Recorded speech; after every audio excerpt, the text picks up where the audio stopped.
როდესაც ცუდად ვითამაშებდი ტურნირზე, აი ჩემ თავზე ბრაზდებოდი და მე გაათმაგებულ მეცადინეობას ვიწყდი. ვითომ თავიდან ვინმე მიშლიდა ხელს სამსახურში, მაგრამ აი ბრაზდებოდი ჩემ თავზე და მინდოდა რომ რაღაცნაირად დამემტკიცებია რომ უკეთესად შემიძლია და ცოტა ჭადრაკი ამას ასწავლის ძალიან კარგად. დიდი გამოწვევაა ძალიან. პიროვნული სრულყოფის გამოწვევაა და ჭადრაკში ეს შედარებით უფრო სწრაფად ჩანს ხოლმე, როგორ აღწევ შენ პროგრესს. არის რაღაცა სფეროები, რომელშიც კაიხნის ლოდინი დაგჭირდება.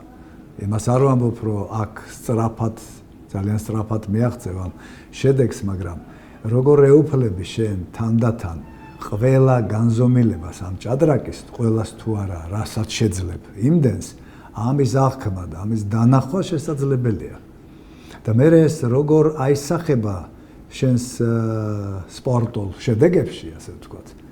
ამის დანახვა უკვე აი წაგების სიმწარეს გადააქცევს ხოლმე მოგების სიხარულად.